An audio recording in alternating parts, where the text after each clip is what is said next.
you could jump in the DeLorean and go back and tell white belt Jeff something, like what would you tell white belt Jeff? And I always quit.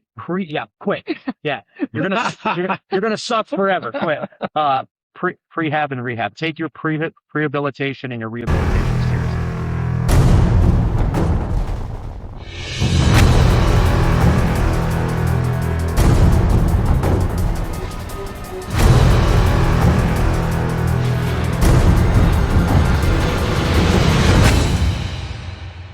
What time is it? Time for another episode of What Time Is It? I am your host, Jeff Reese, joined here by my co-host, Chuck Majorana. And who the hell are you? Aaron Haydu. Aaron, what should we know about you right off the bat? Been trainer for 10 years or so. I'm a chiropractor in Kingston, and Jeff picked myself and had me on the show. Cool. Good to have Charity work. Charity work. Good to have you. So, do we want to start with your chiropractic career or your jiu-jitsu career? Chiropractic, whatever. Let's start with your chiropractic career. All right. Well, yeah. You want to start there? Yeah, we start there. Yeah. I've been a chiropractor 26 years. My practice is in Kingston. I've been there my whole career. I grew up in Plains and came back home to work there, and my whole family's from here. So, we have a really busy practice. I love what I do. We select the sports injuries. We treat a lot of local athletes, anywhere from a pro athlete to like the grandma wants to pick the kid up.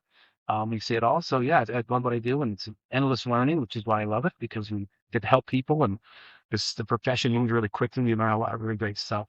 There's new techniques happening all the time, and it's kind of like this. There's no end to the learning. That's what you like. Yeah. It's addicting point. I love it. And get to help people at the same time. So it's great. Yeah. And it was through your practice that I think, I might be remembering it wrong, but I think we met through your practice. And the way I remember it was I was training for, there was an MMA event or a grappling event, I forget what, and I had really tweaked out my lower back, and I had bitched about it on Facebook. And you were following my page. I think and you actually sent me a message and said, hey, come on down, I'll help you out. Yeah. And you had previous experience with jiu-jitsu, but I believe that's how we met. That's a whole nother story. Yeah, we'll get into that. Yeah. But yeah, that's how we met for sure. Yeah. And then I think you sent Rick Bunt to see me with kind of shoulder time, and after that, and that's how before I started with you guys. Yeah, started meeting the guys who were training, and yeah, because I remember coming in at that time with the injury. And again, I had a big event I had been training for. I forget if it was, like I said, whatever it was, MMA or grappling, but I walked in and we were standing there. You were greeting me very nicely, and I, you said, take off your clothes. And I said, where should I put them? And you said, on the floor next to mine. And we've been friends. We've been friends ever since. What a shot! Fast friends. We were very, we were fast. Yeah, really fast. It was over quick. He cried a little, and that's it. That was it. But how long after you treated me did you actually start like training? Well, that was a few months. But as I remember, the story was, well, when I met you, I had some previous experience. We'll go back to that story. Yeah. But I remember when you came in the office, I don't think you knew that I knew that much about jiu-jitsu. No, I didn't. Because I remember the story was he was in the office. He had a back issue that when the kind of back issue he had, when you flex the spine too much, you're going to have pain. So when I was examining him, I was asking questions. I said, well, Jeff, if someone say stacks you in your guard, does that hurt? Oh, so you're using jiu-jitsu terminology. So Jeff, like, you want to do, what the fuck did you just say? Kind of thing. And I'm sorry. How did you know what that is? How did you know what that is? And we'd have chat, and I see, I've trained before, blah, blah, blah. So yeah, that was part of it. And then that was kind of how it started. So yeah. And then I think after that, it was a few months later, because I was always, thinking about coming back, and I thought, this is done. This is the place. This is the guy. So I got to go back. Right. So yeah, so I went up. Well, where was he at the time? Was it Scranton MMA or was it Kaiser? The Kinds. Okay. Yeah, right. What year? This was 10 years. It had to be 16, 15 or 16, something like that. Okay. Yeah. So then I would have still been there at the time when you would have started. been. Yeah. Okay. Yeah. Good. Yeah. Yeah. You and I didn't cross paths too much over there because I think we're in different days or something. Sure. But right. Yeah. Yeah. But you started around 15, 16. Yeah. But the story before that goes that when I was and so this is old school stuff. So like the podcast you just talked about, when you talked about we learned from DVDs. Right. I learned from VHS. Oh, it was boy, I have VHS G Gracie videos. I sell them in the basement, right? Now, So- which ones? So the street self-defense, the basic self-defense Was that the warming in with hoist? Yes, right. Yeah, with the green mat and leather and jeans. At the old, right, tore as straight as you can. And then they did it was a basic and intermediate and a series. I had all those. Yep, I remember those. The guy- Wagner had those. The guy in that who did it was a Japanese jiu-jitsu guy from Dinnerton Latin, right? And I knew him from the gym. His name was John McElwee. So John and his son Drew were starting to get into jiu-jitsu somehow. I don't know how they found. Well, he was training he from the military, I think. And then he introduced me to the gym because I couldn't gym with these guys. And at the athletic club in Plains on 315, there's that where Isabel is. Yeah, I know exactly where. In the back corner. Yep, that back corner of that gym was about twice the size of Kaiser. It was a matted floor. Like they had mats that they did yoga, they did Pilates, they did spinning, and used that for multi-purpose. So we started training up there. It was beautiful. So we're learning from him. And like we have to go down to Philly because that's where the guys are. It's always on the coast. So this is 1994. Right. So it was exercise. And Matcher. we would drive down to see Axwell, and that place there was 8th and Chestnut Street. It was second floor. It was 1,000 degrees. It was unbelievable. Yeah. And we would learn from him and come home in the techniques and what John would teach us and stuff we learned from the videos. We just go just no structure, just did this for like 2 years here. And then so we'll go back where I met Helson down there, Trevor Helson before. I met Hoyce right when Hoyce had his super fight with Ken Shamrock. Remember he does that big long fight, 20-minute fight. Yeah, it was a super fight. Yeah, it was like 4 or 5. Yeah. Yes, that's the first time I met Hoyce. So Hoyce had the mouse under his eye. He got popped. Yeah. And that was a long. That went the distance. 15-minute time limit. Yeah. I said to my girlfriend, he just like goes, I'm the biggest guy, I'm strongest guy, I'm gonna punch him. And he's fucking nuts. It was so funny. It was like it was a hard time. It was so funny. His little mouse there, and in the newspaper, in the Times Leader newspaper, that right after that happened, the picture my buddy drew and Hoyce holding each other up, and it was in the Times Leader newspaper. It was crazy. Oh, that's cool. And this was 1995. Yeah. And they had a 1995 Greasy Jiu-Jitsu like East Coast Championship tournament that weekend and everything. It was crazy. It was really cool. Yeah, it was a cool place. But we went back and forth. And then I went to chiropractic school.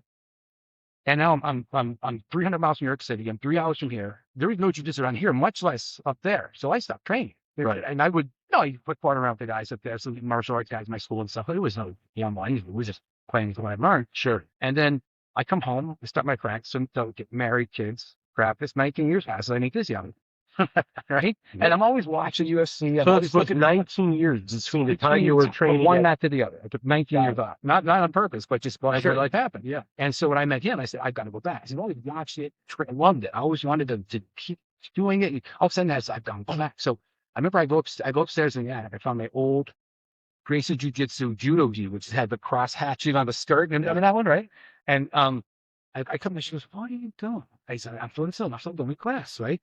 So I come up to Kaiser for an open mat. I was my first class back at 20 years. I jumped in an open mat. Oh boy. The place is packed. Back then, right? Kaiser was Saturday, right? So we walk in there, and who's the first coach that I see? I say, of course, I say, what are you doing? I'm back. And I see, Ray, what I just told him? With Buck. Okay. So the bell starts and I grab back there. It's the purple belt. Yeah. And I'm like, I remember jiu-jitsu. I know. Shit. Disaster. He arm dragged me across the building, and it was unbelievable. And then I'm going for him. I think I rolled it. I think I rolled Rick. Everybody. It was unbelievable. Yeah. And I drove home, my hands draped over the wheel, no music. I'm like this. And I'm like, your soul. I'm like, this is awesome. Your soul was still like Kaiser. I'm like, this is it. I'm back. I'm coming back. Yeah, we did. I haven't said good sense. Yeah. That's the story. Yeah. The first time I ever trained was a very similar thing. That was old school. Like when I started, there was no warm up. You got into like a technique, and I was like, hey, you're just gonna roll. I had a wrestling background, so it wasn't like a huge deal. Like I rolled, You were a grappler. This was different, And I remember I'm driving home, and I had to drive down Route 6, Business Route 6, past the Dumont Mall, and I had to pull on the side of the road, and I puked my guts up. That was my first ever like post training. I'm just on the side of the road, like I'm gonna get a ticket for this. I don't think I'm drunk. Like it's a different animal. So yeah, that feeling of just complete disembodiment It was awesome. Yeah. And especially back then, from my recollection, back in those days on Kaiser Avenue, especially during those times, we were doing 10-minute rounds. Yeah. They were 10-minute rounds. It wasn't just like 5-minute, or it was 10 minutes. And these guys, I don't know if this ever happened to you. These guys, when I say these guys, I mean the top guys of Ken and Tyler, Kevin sometimes, if they were not rolling at the time, they would pull the clock on it. You ever had that happen here with these guys? Yeah. So you would even though 10 minutes is a long time we were accustomed to it. Yeah. So we were training that way for a long time. So it was, now I don't want to say it was easy because they were never easy rounds, right? But we had to become accustomed to 10-minute rounds. So your brain, and we weren't clock watchers, but your brain has an internal, timer on it that you kind of know what 10 minutes feels like, right? And I'll never forget a couple times, there were times where I'm like, that is the longest 10 minutes of my life. And I would look over and him and Tyler would be sitting against the wall maps laughing at me or wherever I was going. And I'm like, they would pull the clock. There would be no bell. And they just want to see, are you going to quit? Are you going to, you know what I mean? You're going to quit. But yeah, those old school Kaiser days, they're the real deal. I remember almost puking one time, and I started when I was in my 30s. I didn't have a wrestling background. I had a boxing background, like they talked about.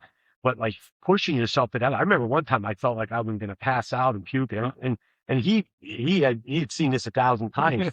He said, "What's the matter?" I'm like, "Man, I feel like I'm going to faint. Like, eat something."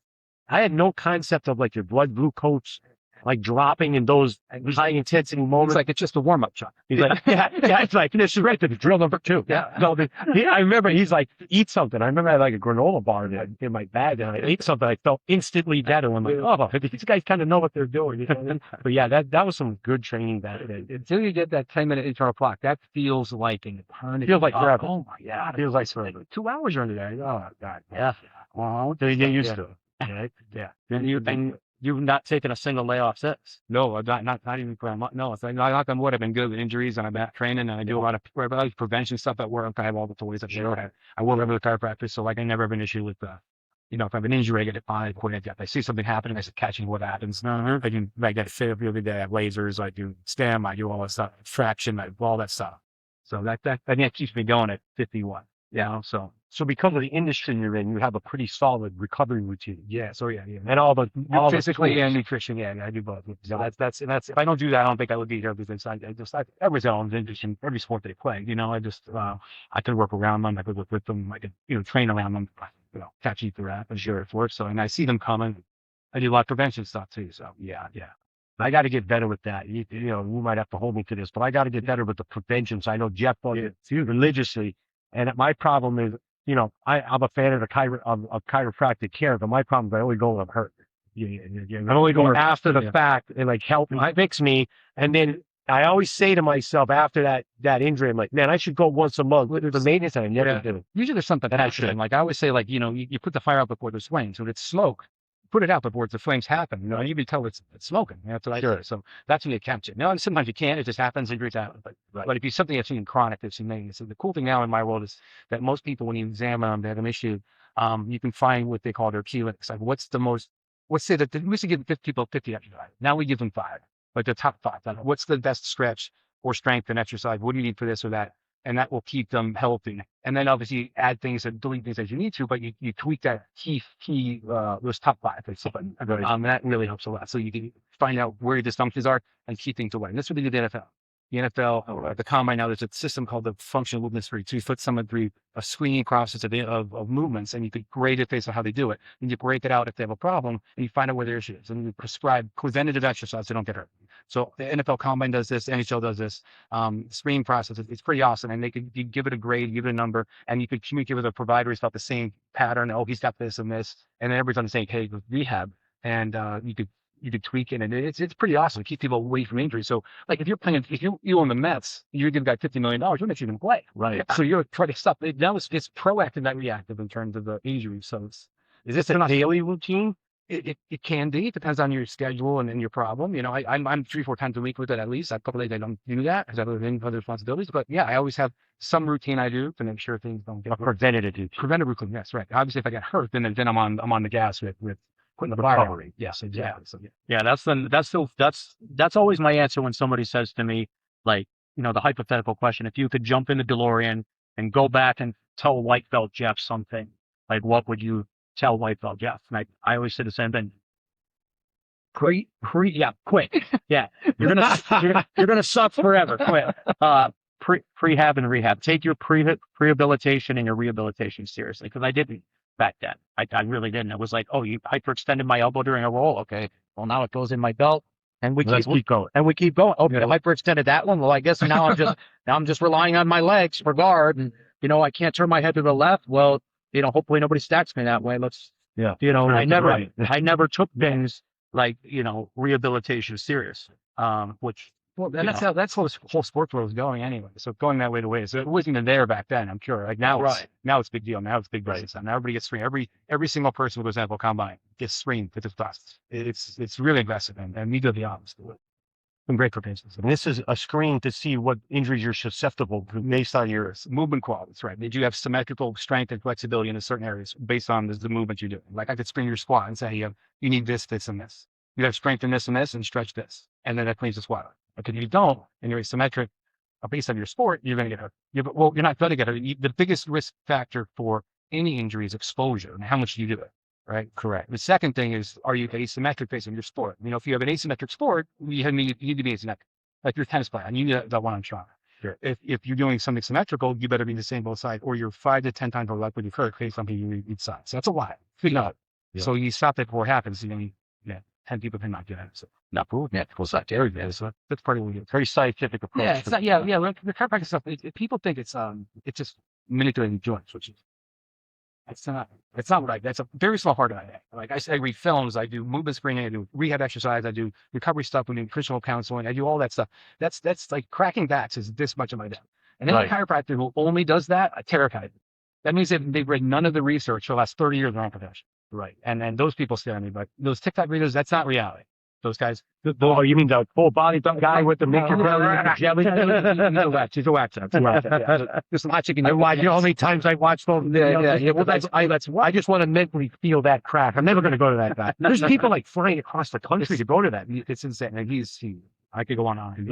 But yeah, that's not practice reality. Maybe for him, but that's not. It looks good on video. That's not how good people actually treat people, because that's not what everybody says. There's a bucket of people who need that therapy, but most people don't actually do it out. Like I would say, that was the chiropractor telling me. Like I'm telling you that 78% of people I see don't need manipulation. 80% don't. Wow. And if they don't need it, they don't get it. They don't get it. That's what I was saying. It's not the party trick. And we do if you need it as an intervention, but we don't do it for everybody all the time. Right. When I look at that video, I almost think like, man, how many people is he hurting worse? So some of those techniques aren't even taught in chiropractic schools. That's what they share. And I would never do that to someone or have that done to me. What's the way that done? Yeah. Because you don't understand their anatomy. You don't have detailed films of them. As a party trick just to make them feel good. It's crazy. Like the one guy, like he pulls your head. It's just a ski handle. It's outrageous, right? So they call that a Y-axis traction. You traction on that, and everything goes. The guy goes on the table. Oh, I feel so good. My feet are tingling. Yeah, they move them to tears. And I say to myself, well, that's not good. The feet are tingling. That's called the meat sign. It means they stretch your spinal cord. That's very bad. Very bad. And they think, oh, it's cool. You're feeling your feet now. No. That's not good. It should not be. It's dangerous. Yeah. So you could, I'm gonna say you paralyze a guy, but you don't want that.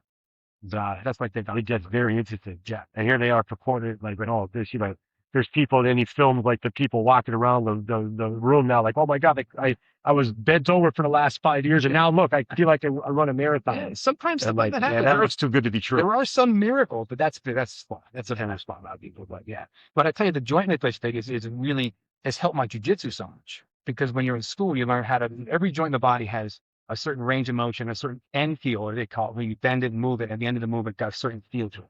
Right. So I know every joint in the body, every toe joint, everything, how it moves and what it's supposed to feel like. So when you put them in a joint lock, you know where that joint is going to be. So I know where their anatomy is, where I could grab them. I know where the lead are going to be. I know where the arteries are. So for chokes and things, where spaces are. So like when it comes to like for example, for like an arm bar, if you talked about breaking the joint, right? So let's say you lose your fingers, an example. So your finger has what they call active range of motion. So how far can you actively move it, right? Sure. Beyond that, it's got passive movement I can't get to, but I can push. See, I have to push it part, but I can't get it there, right? So that's passive motion. Sure. Right before, at the end of the passive motion, there's a little window of space called the paraphysiologic space. In that space is where the crack happens. Sure, right? Beyond the crack is the anatomic limit of the joint. That's where damage happens. After you break things and tear ligaments. So when you get to the point of your cracks, you're right at the anatomic limit. Same thing when you're someone in a joint lock. You're at the anatomic limit of the joint, right? And if you understand the end feel, I could feel the play come out. I feel it stop. Then I know if I'm going any further, I'm at his limit. I'm not going to put my hips in, I'll break it gone. Right. So that's what I do. Let someone go, or that's when you make the decision. Right. So either is a good practitioner, that's not hurt my partner, or he should be tapping. Yeah. Kind of thing. But you have that feel. So every joint has that. And it's interesting. Elbows have that, shoulders have that. That's what makes leg locks difficult. Because as particularly heel hooking, not so much ankles are easy. I feel that real easy because I got a lot of spring. When you heel hook somebody and you have two joints you're feeling at the same time, you're feeling the end range of both joints, and you don't know what you're doing first. That's the challenge of that because they don't know when to tap because they're not sure what's going to break, and you might not know exactly when to tap. So I don't say they're more dangerous arm locks, but for me, I'm like, yeah, I got this ankle. These probably know what X, but there's nothing left here, so I know it's him in me. I like to feel that as I do this. I do let go because I'm not going to break the next shin. Yeah, close idea. So that's where that's helped me as a practitioner. Sure. Because you feel that end range of motion and you know, and keep your partner safe. Yeah. So, and as Jeff's an amateur analyst, getting better. I am getting. Because blue belt, a lot of study. Blue belt. That was in Photoshop. That wasn't an Photoshop. You probably need your blue belt. Yeah. No, you are. We'll get into this at some point, but you are like a Photoshop grandmaster. You're like a red belt at this point. And I'll tell you what, I fear. Like I knew you already, but like some of our audience has, one of the purposes of doing that first episode is because some of the guys that train at night don't know me and stuff like that. And it's like, I just heard somebody talk about this. I forget who it was. I was watching a video and this person had like a certain level of fame and he was at that level of fame. And listen, we're not famous. I'm just talking about locally in this school, but, he said he was at that level of fame where it was like, it wasn't too famous. He was famous enough, but not too famous where he couldn't walk down the street and people were bothered him and his family. He was on Joe Rogan. He was talking to Joe like, you're at that level. You can't go to the bathroom without 5 people stopping you. I don't know what that looks like. And I feel like I'm at that level here where I'm just enough where people know who I am, but not enough to make one of your highlight reels and photos. And, I'm pretty thankful for that. Now I probably just ruined it because, you know what I mean? Wait till I get home. Yeah. And I'll tell you what, the magic that you can make happen with that Photoshop, it's hilarious. I don't know how we started. And the ones that we don't post. We can't even post them. We'll send Facebook some will to take each them other. down. Oh, we send some to each other that like can never see the light of day. Yeah. We'll send them directly to the person. Yes. Of course. You can't put those even on Well, Chromies. you can't even put them up like it just. I'll send the Jeff and like, I said, put this on Chromies. No, I can't. Yeah. Or you get Stan Can't do that. Instagram. Or Yeah, I get something. banned. I've been banned a number of times, especially for some of the ones I've done to Big Cab. Yeah. And I'll tell you, there's levels, right? There's levels there's like Jeff's Facebook page, Jeff's personal page. Yeah. Right, that's Jeff's. You leave him alone. Oh, yes, yeah, right? yeah. Then there's like the Gracie Nifa page, which is it's a professional business page. You got to watch there. But then there's the Coaches Cronies group, and we came up with that name based on things that happened in the past, right? And then that was like kind of like a hardcore group because it started off a very small select amount of guys that had followed you from Scranton MMA over to Gracie Nifa. And so like you could be a little bit more free, let's say, in that group. And then some of your Photoshops that hit the cronies. Yeah. Those are great. Yeah. You know what I mean? Yeah. Those are great. I don't know how I saw that way back in Kaiser. Somehow something did something. I made one or something. I just went from there, and I'm sitting like a little kid, and I'm laughing. Yeah. I can imagine. But like I don't. And then all the apps that came out, and like Since then. Forget it. I probably just talk to it and I would quit my job and do it for a living because it's just so much fun. It's just hysterical. I'm like Jeff was like, he'll text me at 11 o'clock and like, hey, put Kevin on a bicycle doing whatever. I'm like, do us a lab like it is. The new AI ones are scary now. Yeah, they're to the point. In fact, one of my friends showed me one of this at a cookout. I didn't believe it. Like, man, he's like, I'm telling you, you would think that happens. Yeah. I'm like, no way. So he's like, watch this. He takes a picture of me and my buddy. And he like says into it, like, make Chuck and him kiss with an eagle flying in the background. And 2 minutes later, there's a video of that happening with an eagle swooping in. And I'm telling you, if you didn't stare at it long enough, you would think that happened. Yeah. Which is kind of scary. Just think how like people could frame people and like it's a little weird. And every month it gets better. Like every couple months, it's harder to tell if it's fake or not. Right. And even in the last year, it's changed so much. Like in 3 years, you're not going to know. It's going to be so good. Even maybe even closer than that. It's going to be so good. I mean, I don't know. That's stuff. I like to custom make them. Yeah, I mean, I'm not using AI for any of them. I custom. You like to put the love in yourself. Yeah, they're handmade by Aaron. I cut the face out. I blend the face. I blur the edges. I like a craftsman. Yeah, of sorts. We just did the 28 days of Thailand. Oh, which is the right. Oh, every year. The month of February has 28 days, and if you're not familiar, you have to follow because next year will be even better. Yeah, but it's 28 days of Keep your Photoshop. kids out of the room when you're doing it. It's 28 days of photoshopping Thailand. Tyler in ridiculous means and situations and everything. Oh, We start planning that in January. oh. We start. So you assist with that? Yes. Yeah, We we like start. an advisor? Yeah, we start sending each other stuff. Yeah. Yeah. We send each other ones, and we're like, oh, I don't know about that one, or we'll change it or whatever. And there's a process that goes into the 20 years game. Oh. It's so much. It's fantastic. And again, He's too famous. I have some on my phone that can. I've sent them to Tyler, but I can't ever post them. No. They're the best ones. Right, of course. I posted that one of you for your birthday, Right. and it got me banned for 24 hours. Really? Yeah, And that was pretty mild. That was- compared to what I've seen around here. it was mild. It was the meme of the five black porn stars sitting at Yeah. the. Yeah. I put Chuck sitting there with a little birthday hat on, a little whistle in his mouth, and I posted it. Now I've posted that meme of other people before, but for whatever reason that day, they Didn't like it. Didn't like it. They didn't like They it. gave me a 24-hour ban, and the message that was included with it as to the reason why they ban you was it has a sexually explicit undertone. I'm like, oh, no shit. Yeah. That was my intent. you're right. That was the intention. Yes. Good job, Zuckerberg. Yeah. You nerd. It's amazing. Yeah. Yeah, but that got me a 24-hour. And I've seen worse ones like that. Oh, Hit the airwaves. Oh, yeah. Especially in cronies. Yeah, well, the dweeb site on Instagram is really, really bad. Like that, you run that one, right? That one. I've never seen I that. don't know if But I. the one you guys post on all the time on Instagram. Oh, yeah. That's a private chapter. Oh, Right. yes, Yeah. great. That was another level. Oh, that's I a think whole that's nother- probably that's a whole other. That's like now the private. Those are messaging, private. not- Yes, Those are yeah. private. Yeah. Yeah. So Yeah, like private. Crow will post a video and I go, oh my god. Yeah. Was he fine? Yeah, It's like I can imagine the rest of the algorithm on his phone is like that's what he's sharing. Yeah. It's so funny. You gotta have fun. Oh, You gotta have yeah. fun. Well, that's the thing about this place. And I tell Red all the time. I said, there's not a day I don't come here that I don't train hard and that I laugh my ass. Yeah. Every single time I'm here. And I'm in the car, like give on the way home because someone said something funny or stupid or dirty or it's unbelievable. Every single time I'm here. I've never walked out here and not laughed. Not once. No, Not you gotta once. have fun. Every single time. Every class. It's crazy. And nobody's immune to it. No. There's no way yeah. From the most senior black belt to like somebody who's new, and you're just, especially for the new people, they're like, wait a minute, did he just make a joke about me?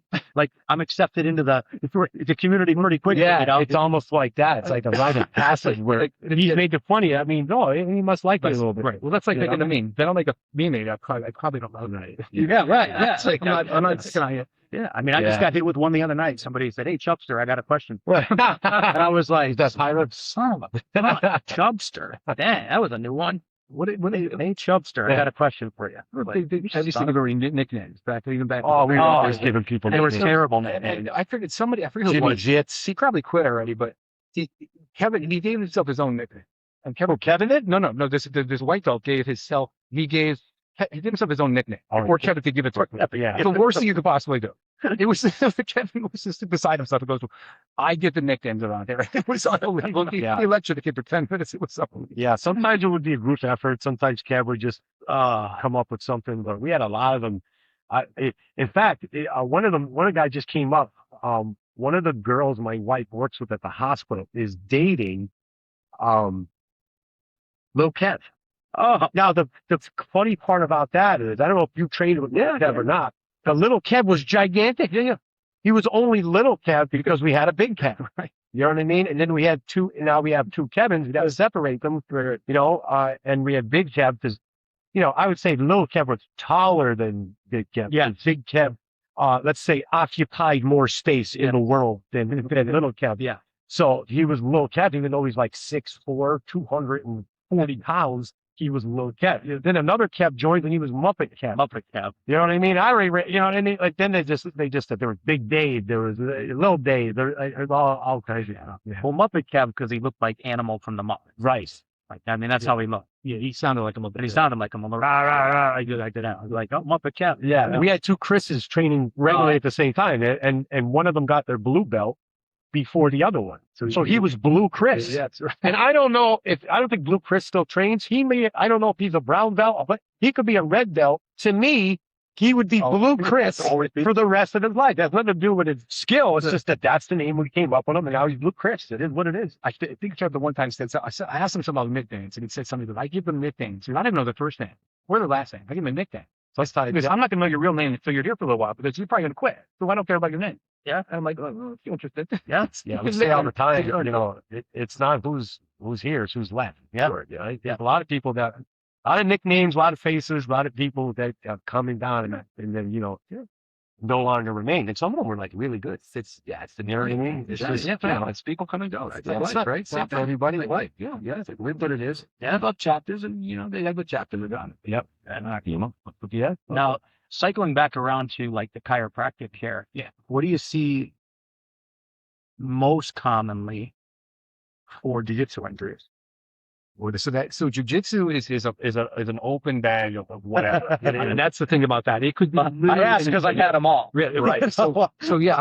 Is there one specific thing I see more than something else? Not really. I would say whatever walks in the door, whatever people tell me. It could be a rib, a cartilage thing in the rib. It could be a jaw. It could be finger sprain, wrist sprain. It could be literally anything. Hips, back, shoulders, literally any joints possible, because it's a full body thing. So people can attack the full body, and you use the whole body, whatever you're doing. So it can literally be any joint. So I would say, okay, what is it now? I think it could be whatever. I would say there's one specific thing. I mean, obviously, in the month of arm bars, I see more people popping their aponeurosis or ligaments. I see that, and they're asking about that stuff. But it's literally could be anything. For me, it comes to mind the grappler's walk. I talk about the grappler. You're like second from the right on the evolutionary. Yeah. You're like, oh, that's a grappler.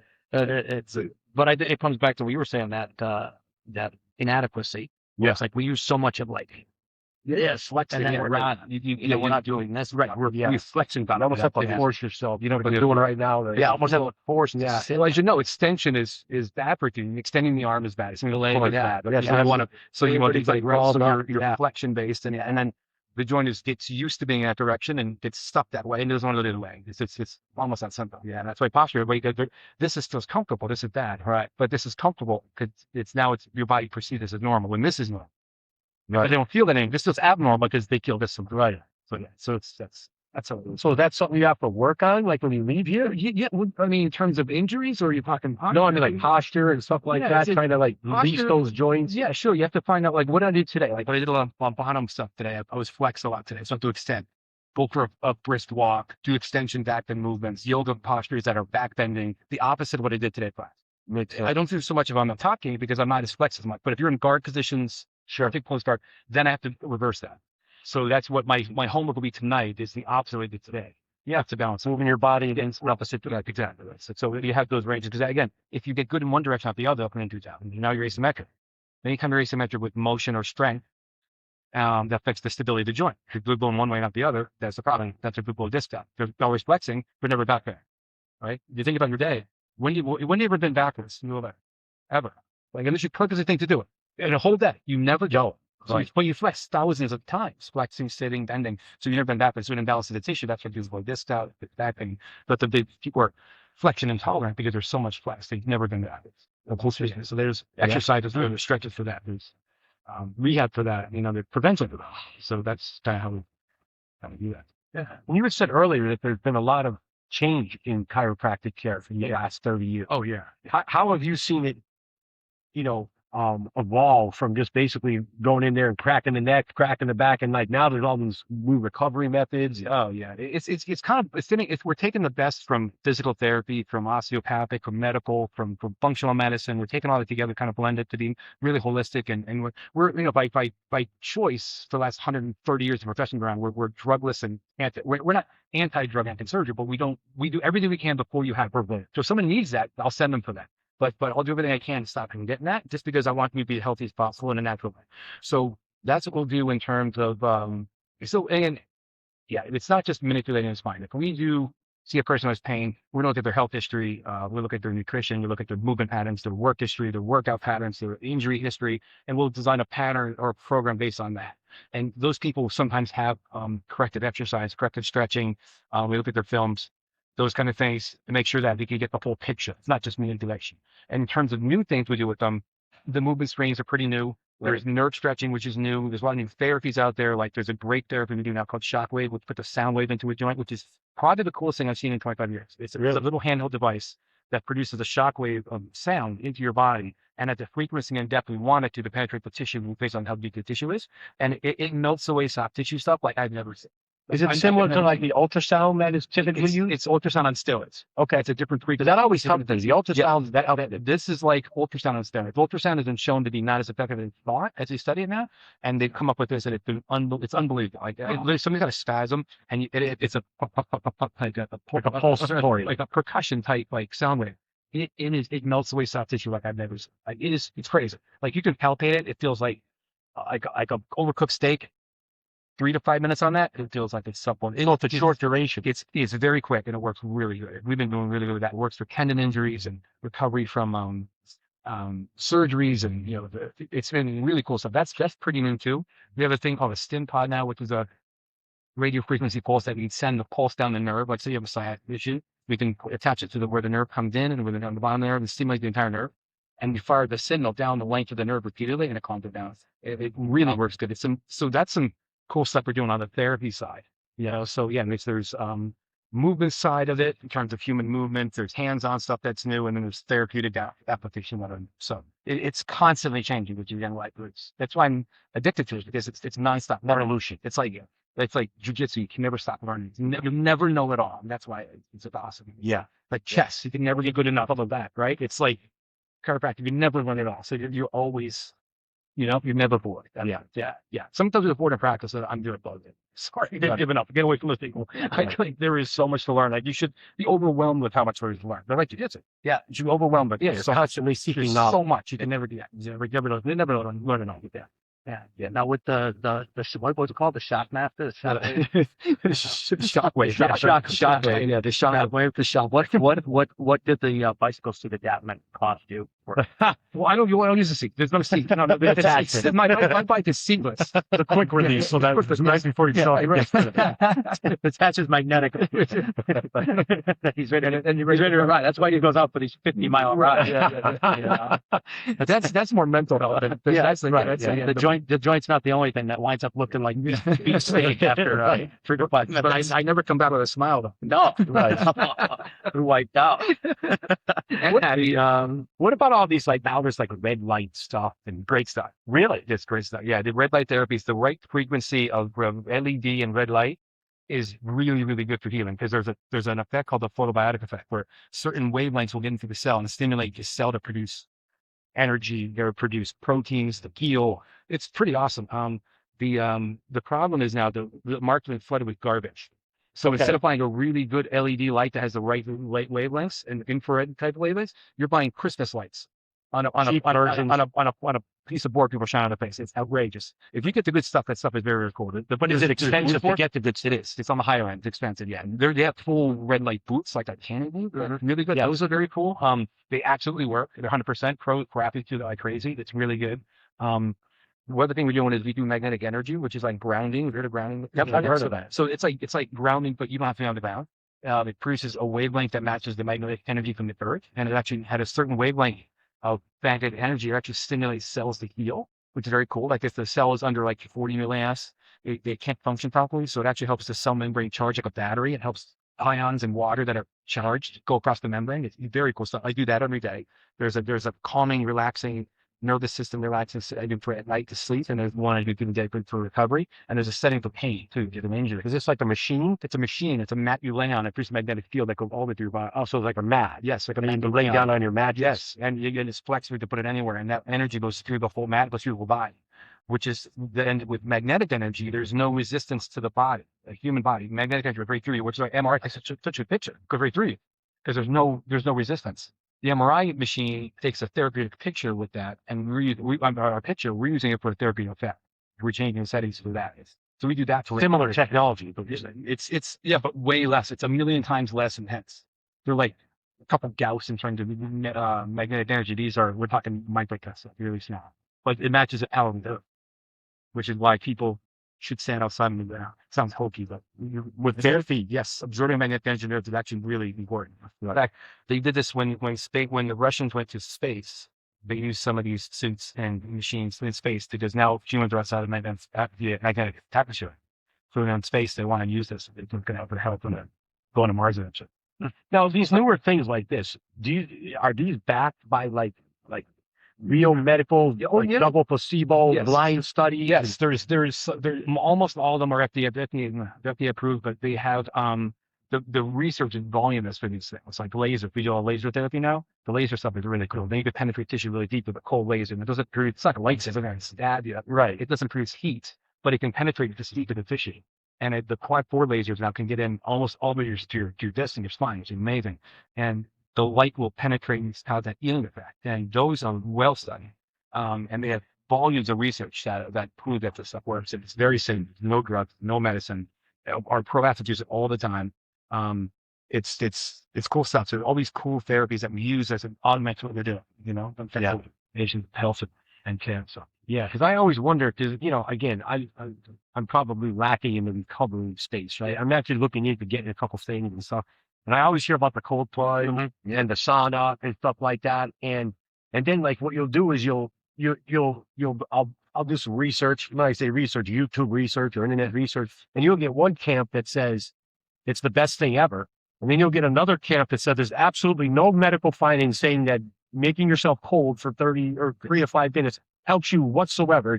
It makes your body feel good after you get out, but there's absolutely no, like, I remember, I don't know if it was I don't want to misquote him, but did you ever watch Dr. Mike? Oh, Dr. Mike okay. Israel? Okay, yeah. He's got, degrees in sports science and stuff like that. He's actually a black belt in jiu-jitsu. I think he's from Pennsylvania. Yeah, I told you about him once before. His videos are hilarious. He's super brilliant. He was a pro bodybuilder. And he's also, I believe, a black belt now in jiu-jitsu. I think when I started following him, he was a brown belt. I think he's since become a black belt. But what he'll do is he'll like critique people's workouts, like a celebrity. Like, let's say Marky Mark is working out for a movie role. I remember. And he'll like critiquing Marky Mark's workouts, and like, dude, he is funny. Yeah. He has the gift, right? And his humor is great. But I remember it might have been his podcast. If it wasn't, I apologize. Don't quote me. But I might want to say I watched one of his podcasts where he was talking about the benefits of hot and cold and stuff. And I remember, I think I could have swore he said something to the effect where like there's literally no like medical evidence to say that the cold plunging actually helps the body recover in any type of significant way. Now, I don't know about sauna. Sauna, I think there's a ton of research saying that I'm actually looking at getting a sauna for the house now. Well, there's definitely things that are fad. There's some things that are followed by science, and that takes a long time for the science. The problem with some of these devices are there's not a ton of money in it, so you don't have researchers putting the money behind it to study it. That's the problem. Even though it's good stuff, a lot of stuff we have is what they call anecdata, meaning it's stories and collections, clinical data, anecdotal, but it's not so much scientifically peer reviewed in the journals yet. Correct. So some of that stuff. Again, the nice thing about all this stuff is either it works or it doesn't. It can't hurt you. That's the nice thing about it. Like, it's not going to hurt you. Right. Right. If it makes you feel better, placebo effect, then that's very strong. Still works. There's nothing wrong with it. It's very strong. Yeah. Right. And there is stuff out there that's complete bullshit. There is really something that's wasting your money. People tell me like that. They ask me, what about the copper necklace? That's nonsense. I'm like, that makes no sense whatsoever. The copper D-brace. Yeah. But something, and here's the thing about science. Science evolves and changes, right? Like jiu-jitsu does. So something that worked before, that you did before, you may learn that doesn't work now. You do something else. So let's say you were doing when like they find out, okay, this is nonsense. Then we just change. We go, okay, we made a mistake, and you just eliminate it. And that's how the world is. You evolve. You change. You did. What I did 5 years ago is not what I do today. Like 10 years ago, I'm like, I wish I could go back and help those people. And they're like, no, I know what was wrong with you. Right. I could help you. Please come back. I have all these things to do with you. So yeah. But that's how it is. Yeah. Very interesting. It is. It's great. Yeah. What do you think about sauna? Should I go for it? I think sauna are great. I love sauna. You have one, right? Yeah, I have one. What do you think? Yeah, I love it. For nothing else, it forces me to quiet my brain for 20 to 30 minutes. Well, not quiet my brain, but get away from the visual stimulus. Because you're not taking your phone in there. Sure. So it's like you just have to sit there with. So the mental health benefits alone are worth it. That just alone for me was like where I can sit there and just think. And like you said, it's there's other side effects of this that are good for you, like the relaxation. You kind of think, yeah. Or if I'm sick, like open this up. Like I do. My muscles are looser when I get out of there. Feel better. So I mean, whatever. I don't know. I just know it makes me feel better. Mentally and physically. And there's so many fads out there. Sometimes stuff is cool for a couple months, and then everybody stops doing it, and you have to watch the fads. So looking at there's a lot of yeah. So like Well, remember back in the day, people used to have a car crash with whiplash and had the big white collar. Yeah. Sure. Yeah. You realize you've never seen those anymore? No one wears those anymore because they found out that Other than like WWE super. yeah, right. You know what I mean? Right, yeah, You gotta get sell pushed in the back. Yeah, yeah. So WrestleMania weekend, but Yeah. that's right. So that because it makes people worse. It makes them weaker, tighter, worse. So that nobody does it anymore unless you've had There's no surgery. collars or a anymore. fracture. Nobody. Well, you get a collar if you have a fracture or if you have surgery. Other than that, you don't get a collar because it Just just for hurts. muscular Yeah, long term makes it strain. worse. Yeah, makes you weaker, tighter. Yeah, you stiff. You Not need moving, to don't move, move but it. it's part of the move. Yeah, even during pain, anything to move. Yeah, and you're not gonna deal with that blood flow and lubrication. You have to get a promotion. Yeah, yeah, good stuff. Yeah, it is wrestling. It is Yeah, wrestling. yeah. I'm watching. Yeah. I don't know if you guys. I used to. Is it now? Did it change? Is it on a different? It used to be on nights. Peacock. That's two nights, right? Yeah. Now it's on ESPN. So now, if you don't have an ESPN Plus account, you can't watch WrestleMania because it used to be if you had Peacock. Was it Peacock? It was on Peacock. Yeah. And you had Peacock, then you got to view it to her. Correct. Yeah. Because I remember when the UFC switched over to Netflix, I canceled my ESPN Plus. UFC's on Paramount. Paramount. I'm sorry. Paramount. Yeah. Paramount. UFC. I already had a Paramount Plus account. So when the UFC switched to Paramount Plus, I canceled. The only reason I bought ESPN Plus was because that was the only way you can get UFC. So I canceled it. And then I find out that like kind of in that swap right around the same time that WWE went over to ESPN Plus. Yeah. Well, they're both owned by that parent company, TKO. Okay. And that's like, I mean, they're no dummies. They're making money hand over fist. So there definitely was some reasons why they were like, oh, we're going to move this here, and do this. And Is it free? If you have ESPN Plus, I don't think my cancellation took if you have took effect yet. if you have ESPN Plus, you can watch it. For free. Yeah, it's not. Yeah, I remember the UFC. You had to have No, ESPN it's not like that anymore. pay $170 for the year for the membership, and then you had to pay $80 for the pay-per-view. No, it's not like that anymore. Okay, No. so you can just watch You it. can just watch it. Maybe I'll sneak it in. Maybe my little cancellation isn't in effect. I'll sneak it in this last WrestleMania. I had a chance to work WrestleMania, but I had to give it up because the family couldn't figure that out. Well, when you say work it, Because I treated when the wrestlers to come to town. I used to treat them all the time. So I really? I bring my gear up there. I treat all these guys. how did you get that gig? You're working with the Penguins in the production office at the arena. So when celebrities come up there, like the Eagles, or any of the bands up there, we treat all those guys. We go backstage. That's cool. Looking through the salon, whatever. And we had all the wrestlers and stuff. We go back there, treat all those guys. And I can tell you what, of all the celebrities I've ever treated, they're the nicest guys I've ever. The wrestlers. Those wrestlers. These Yeah, guys they are need you. friendly and Yeah. thankful, and like when you leave, every single one of them will find you. First thing is like, thanks for coming in. It's great. Oh, they got every one of them. That's I don't know what to do. I'm counting. I met almost all those guys, and every one of them is like that. It's incredible. Like Hulk Hogan introduced himself to me. Right. When I met him, I mean, like, cool. He goes, "Hey, I'm Kerry." Right. Right. I'm standing there doing I'm setting this up, and he comes. He doesn't have his limp, and he saw even Max Stein. Yeah, of He course. comes up and he goes, "Hey, I'm chiropractor. Yeah, go on, ready." He goes, "By the way, I'm Max Terry." I should just have a English. He's like, "Okay, what the fuck you are?" Right. I never met the guy. I go, "You're Hulk Hogan." I saw you choke out the Iron Sheik, the camel clutch, and the I was a kid. And I went nuts. He was the nicest guy in the world. He was big guy. There's a new documentary coming out about it. Yeah, I was upset when he passed away. I mean, he was a hero. God, that bothered me. I met him a couple of times. He has some history. He's got some dark shit. I'm looking forward to the documentary. It's coming out by the end of this month, I believe. Yeah, I'm looking. Hulk Hogan, I think it's called. And is that Netflix? That's Netflix. Yeah, that's can't believe it. Yeah. I remember Sergeant Slaughter he was doing some executive work or something. And I remember I was packing myself, we were leaving, and I hear, "Where's the chiropractor?" Right, he's screaming. I'm like, Jesus, what did I do? Who did I hurt? Like, what did I do? Like, they were suing me. This is crazy. And he's a booming voice. He big tooth. Yeah, hit the mustache stuff. They're going, "You're the chiropractor?" I go, "Yeah." I said, "Yes, Sergeant." Sorry. He goes, "I have your money. Thanks for coming, brother." I was like, Jesus Christ, I'm like this. Sweating. Yeah, so he was probably an executive in the company at the time, and he was in charge of payroll. So that's what happened when I met The Rock the first time. The Rock, we're in the basement of the arena, and there's a big long hallway. He's walking, and he was big, but he wasn't huge yet. He was still big. Right. He's walking away, and I'm a celebrity guy. So one of my buddies used to wrestle with him in wrestling school. Back in the day, like way back in Samoan day with the dad and stuff. And he says, nickname was, Dwayne. He's like, Dewey. They call him Dewey. Right? Yeah. So he says, my buddy goes, "Hey, when you see Dwayne, he goes, call him Dewey. He loves that." He's no nickname, call him that. So here's me. Set me up. Yeah. So there he's walking. I go, "Here's me. I don't know at all." All right. Yeah. "Yo, Dewey." All right. So he fucking stops in his tracks. Turns around, he looks, and he walks right up on me, like right there. He gets right in the face. He goes, who the fuck told you to call me? And I go, oh my God, my buddy, he goes, because man, I haven't heard that in years. And he just picks me up. It was unbelievable. Cool. I was like, talk about sweating. I had turtle head, everything. Yeah, he could kill me. Like, this is unbelievable. They say he's a pretty nice And guy. he was the nicest guy, honestly. All those guys, like they were just. I need to get back on that swing with those guys. They were so much fun. I always like wondered like if and I was never like this, when we were with this, I actually used to work the arena back when it first opened because I was a deputy sheriff at the time. Yeah. So I would be in there for some of the concerts and stuff like that. I'm sure it was at the same time. But I never thought to like, I always thought about it, man. Try to like, because who's going to stop Right. the guy in the uniform? But You have a gun. you know what I mean? Like, and I was like, man, I wonder if I went up to these guys if they would like take a picture. And I don't get like starstruck, but like, you're there, the opportunity is there. I wondered if like they would be appreciative that law enforcement is there helping out.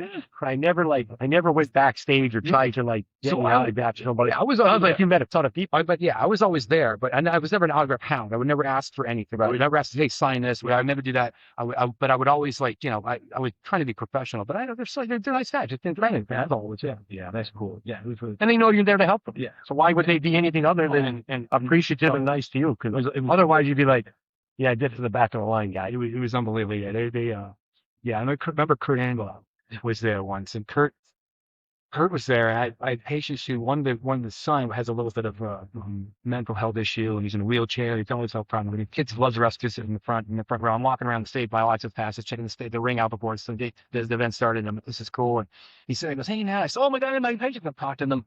And they're like, hey, so is Kurt Angle got there? I said, yeah. He goes, just imitate my son. He's there with wrestling. He goes, can you get an autograph for me? I said, well, I no problem, I'll do that. So I take this to his program. I walk right back. I said, Mr. Angle, I said, it's not for me. I said, I told him the story. I'm like, hey, kid's sick and in a wheelchair. And he starts to sign. He goes, he's here?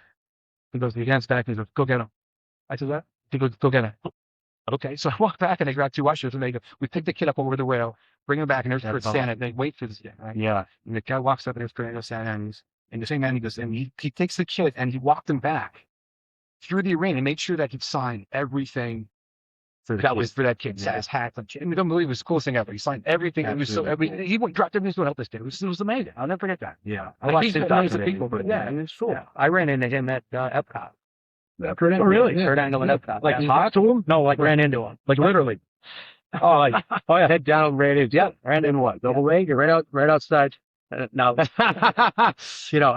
little known. I mean, people know this about me, but they don't know about you guys too. That you guys actually enjoy Disney. I take a lot of heat for going to Disney World. Well, you say that. I just saw some on the news today. Did you see it? It was on the news today because a lot of people have been turned off on Disney because a lot of them woke. Yes, yeah. Policies and procedures that they've been doing. Yeah. They've seen a drastic decline in attendance, and they're pulling all that stuff out. So now the recordings, even like the recordings on the shuttle were like woke. Yeah. And now they're like toning it down back to what it was. Hey, ladies and gentlemen, right? They could say that again. Yeah. And stuff like that. So I just literally saw that. You say that. A lot of people have been turned out from Disney. Yeah. You know what I mean? Because of that. People that actually did like Disney before got turned off because of politics. Everything is politicized right now. Yeah. Because of politics, now people won't go to Disney anymore. Even though like their kid is 6, wants to go to Disney. No, we're not going there because they're hiding children in the bank. Right. You know what I mean? Yeah. You get a little political, and then before you know, your kid's not going to Disney. Yeah. I just saw that this morning that they're starting to like pull back on the whole woke. Yeah. Well, we were walking to get on Soarin'. I love that. I'm like, I'm moving on. And all of a sudden, it's just like, I mean, you bump into people, right? But like when I bump into this dude, I'm like, here.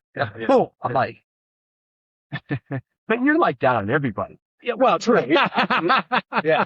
It was a child, right? It was actually, Sounds like a 9-year-old. It was actually Kurt Angle's child. But yeah, and I looked up and I'm like, well, that's Kurt Angle. Is he tall? No, I mean, taller than me. Yeah, he's not that big. He's probably 6'1". I mean, I'm only towering. I'm 5'6". Yeah. I mean, so that's bump him in the trash. That's solid too. Well, the guy who was impressive for me was Brock Lesnar. He's a piece. Now, he's back. I never he's in the back, and I never talked to him. We didn't have any interaction at all, but he's in the back there. He's enormous. Oh yeah, Like, an outlier. can't I call those imagine- people outliers. I can't imagine grappling with him on any level for anything at all. Like his hands are this big. You can show a movie on his back. He is this wide. Yeah. Like he has to walk sideways with that door. He's enormous. I was shocked. That's how big. I call that outliers in the community. What did Kurt Angle have to say to you once you bumped Dude, into him? absolutely nothing. I looked up and I realized who it was, and now I'm like, I'm not ruining this guy's death. Right? Because like, dude, can I get a picture? Yeah. Now what happened? Now what happened?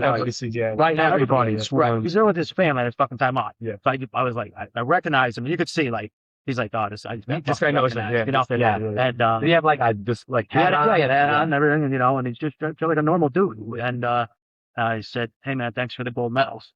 And I just kept walking on. man. That's enough. Like that was, I was like, thanks for the gold medals, man. Was this And I during kept his WWE run, Yes. or was he already done? No, this was during his Height of his popularity. Yeah. That's cool. So I'm like, I'm not going to be that guy because I'd experienced that how many times with hoist. We'd be out somewhere and somebody would recognize him or something. And then He was before very you know it, recognizable. there's 10 fucking people. They all want a picture. They're telling, oh, I saw you. And he's being nice. He's signing on it. But now I'm just trying to have dinner. Yeah. Like we're just hanging out. And it happened to us. Him and I went to Universal Studios. Oh, really? Yeah. Wait, with Hoist. It was me and Hoist and my wife and a friend of hers. And we went and he got recognized. And as soon as he got, now it's like, and then there's like 5, 6, 10 people. I'm like, bro, I'll be back. Yeah. I just left. I said, I'll be back. Call me when this. Wait, didn't you tell me that he got mad? You left and he called you like, "Where'd you go? Did you leave?" I left him at a restaurant once. That was got a lot of these stories. I left him at a restaurant. So that goes back to what I was talking about. That was the law enforcement training. Oh, okay. The law enforcement. Yeah. So I don't know what day it was, but similar to like you said, like, okay, everybody's gonna go out to dinner now. We all trained and so there's 40 people at this dinner, and we're sitting there and we're like 45 minutes in. And we're just getting drinks because you're taking 40 drink orders and then getting 40. And like my iced tea hits the ground. I'm just like, fuck it. I get up and I leave. Right? I go up the street. Voice. I go up the street. I go up the street to Applebee's. Right? Now I'm sitting at the bar by myself. I'm the best company. I'm talking to people around me. There was a game on. I forget what game it was, but I'm watching the game. I'm eating my Applebee's. I know I'm my phone. I look up. Hey, what's up, Cracker? Where are you? I should call you Cracker. That's what he called me. Cracker, where are you? I'm at Applebee's. What do you mean you're at Applebee's? I said, now this is mind you, this is like an hour and a half to 2 hours later. That's how long it takes him to notice I'm gone. Right? I said, I'm sitting at Applebee's eating. When'd you leave? I don't know, like 90 minutes ago, whatever. Like, yeah. Well, why did you leave? I said, because I'm not Hoist fucking Grayson. I want to eat. Right. I'm like, I said, are you done? I'll come pick you up. And he's like, no, I'll get a ride back to the hotel because you're staying at the same hotel. Yeah. No, I'll get a ride back. And he's like, I can't believe you left me. Yeah. I'm like, I'm not Hoist Gracie. I don't have to entertain these 40 guys. That's true. Yeah. Yeah. Nobody there gave a shit what I had to say, and I was hungry. Right. Like, yeah. Well, you gotta eat. yeah, I got to add some mozzarella sticks. Like, This thing is playing the Toys Gracie behind. That's just crap. I just left them, but yeah. Yeah. I mean, at that point, you guys are tight, and At that point in our career, we were very tight. Yeah, you didn't have that like the fame thing with Hoist. Now you were one of his guys, right? Yeah. You know what I mean? At that point, we were comrades. Yeah. So like to do those things, just drop the smoke bomb and ninja out. It was like done. I always say it's interesting you said that about Brock Lesnar. I call them. I always say there's outliers in the community. And what I mean by that is human outliers. Right. We had like we talked about on the last episode. I would do the state police Jiu-Jitsu weekly training, and there's a guy in the state police who comes to the training one day. His name is Martin Bibla. I don't know if you recognize the name, but I'll explain it. Martin Bibla, at this point in time, maybe he has single-digit amount of years in the state police. Right? He's a recruiter with the state police, and Martin Bibla also was a national champion with the Miami Hurricanes and played for 3 different NFL teams. That is a different type of human being. 100%. So when I met Martin, I actually met Bibble for the first time at the barracks. And like you said, it's weird because he's gigantic, but he's not fat. And he's big. I don't, and he's not shredded. It's not like he has an 8-pack, but he's not fat. To the point where when you're looking at him straight on, he's like this wide. But then when he turns sideways, he's like this wide. There's no difference. You know what I mean? And I remember him like, first I'm like, how cool is it for a dude like that to show up to my training, to even put his ego aside, to say, I don't know. There's a guy that can walk around all day long thinking no one's ever going to mess with me. No, he didn't have to come to that training. I didn't even recruit him to come to that training. He just showed up one day. You know what I mean? And then I think he came back the next week. And then as a recruiter, he has to go all over the state and stuff like that. So if he wasn't a regular appearance at that training, but then I thought that was pretty cool. Yeah, a dude that big would come and learn, you know what I mean? But that's a guy where that old school mentality of like size doesn't matter. And there's it matters a lot. You know what I mean? It matters a lot. You might have to make some adaptations. I remember training that day with him and his partner being like, I can't even get my legs crossed around this. But yeah, all right, then you squeeze your knees. And you know what I mean? Like we might have to, there are outliers in the community. And they're happy like that, but those pros, they're not like us. They're not. They're like aliens. They don't have the same neurology, physiology. And what we find with pros is that if you and I are doing a movement that's complicated, and you and I get hurt doing it, they can compensate through it and perform. So we see they're much better compensators than us. When they record their muscle movements on EMG, it's not the same as us. They're not the same. They see things differently. Their vision is different. Like they used to talk about Tony Gwynn playing baseball, how he could see a pitcher throw. He could see his eyes and vision was so good. He could see the spin of the ball of the pitcher's hand. He knew a pitcher coming when the ball was here, which is unheard of. Yeah. I mean, guys, they're not like us. Those guys, I'm going to be a pro. No, you're not. You're not going to be a pro. These kids who play sports, you're not going to be a pro. There's just no chance. Like you have to dominate high school and then dominate college to have a chance to play any pro sport. Right. What's it like? 1% of Division I athletes make it to the NFL. So this less. So I think last year, 25, 24, there was 15,200 D1 football players eligible for the draft. They took 256. Imagine how many phenomenal D1 studs are not chosen for anything. And never those guys are freaks. Right. These golfers, like you watch the Masters, those guys, I mean, they don't look like athletes, but their body movements are incredible, and we can never get there. Like, my son's a golfer. Every day. You play every day. My son told me, but I told my son about, we're going to slip it in now. My son, that I told him about, hey, he's filming a podcast. He said, did you mention me? I said briefly. I said I had a son. From Nico, I just mentioned you, right?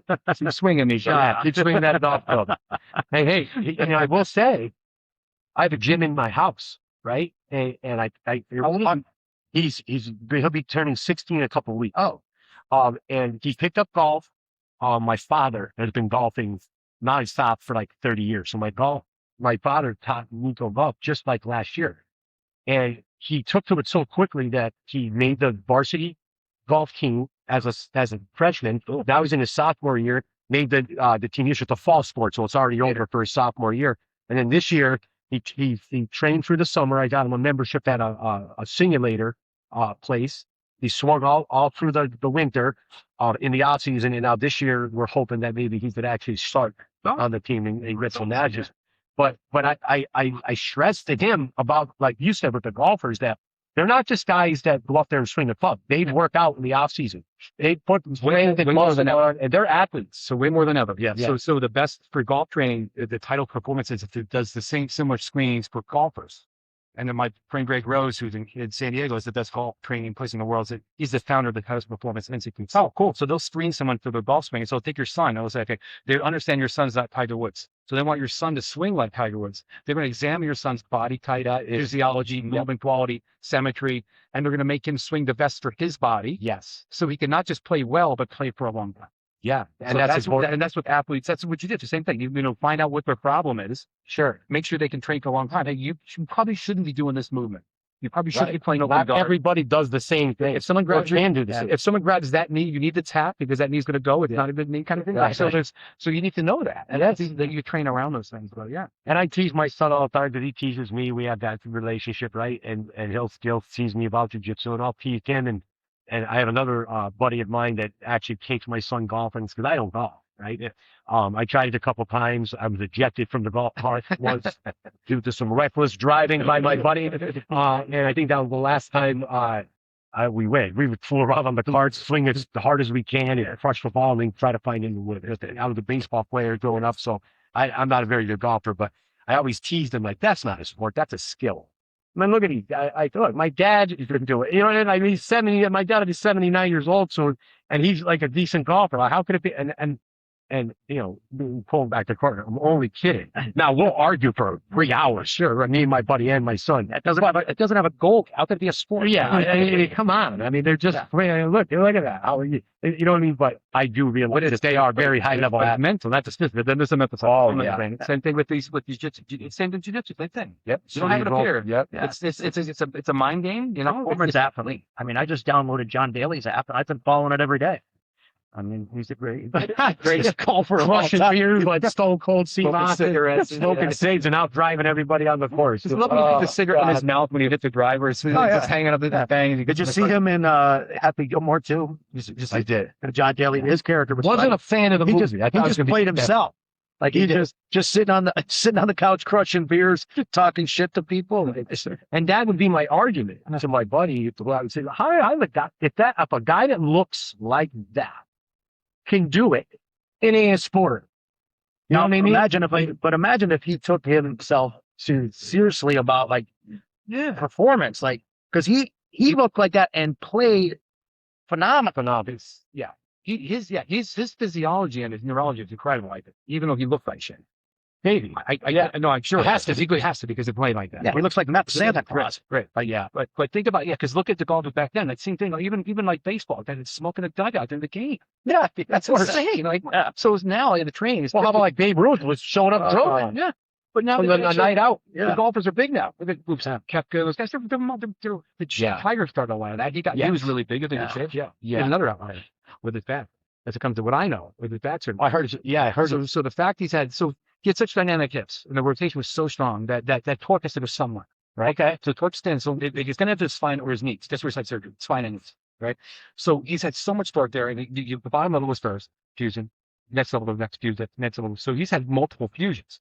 And his lower spine. His lower. So it's fused together. It's like train tracks all fused together. So that people who get those surgeries at those many levels don't go back to most meaningful anything. Much less playing golf, much less playing high level golf, much less winning the Masters. Like him on a graph, he's not about outliners. When they talk about graphing people who've had surgeries and perform sport, he's way up here. Like no one's ever seen it. My newsfeed exploded when he won the Masters. Like this is unheard of in human performance. This is insane. He's an outlier. He's up there with the Jordans and he's got it. In his arena. It's unbelievable. I don't think there's anybody else like him. And sadly, he's a drug addict over this, but I hope he gets better. But that's fair. Yeah, not the best driver. Yeah, not the best in the world. Shouldn't be driving like that. And I always said like, why didn't we just people say, why didn't just get someone driving around? And a lot of people say it's because of anonymity. Like he doesn't want to like pull up and also, maybe he doesn't want people knowing where he's going and what he's doing. If you have a driver, that guy's taking you places. He knows where you're going, what he's doing. I'm not speaking for Tiger Woods. I don't know everybody. He's very unlucky behind the wheel. But it is impressive. Self-inflicted. Yeah, it's impressive how he recovered from those surgeries. And he's in that simulator league. Did you ever see that? Yes. Oh yeah. He owns that. Yeah. I think him and Rory own that. Yeah, I mean, and he plays in that. He's still crushing the ball and swinging. Yeah.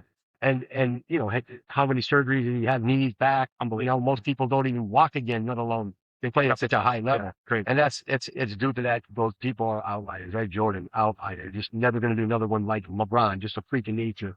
Stuff like that. The one back to they said it changed the spine. It didn't change it. Mentality is a lot to do with it, right? Yep. And I will say this about outliers. I am undefeated in athletic competition against Martin Bibler.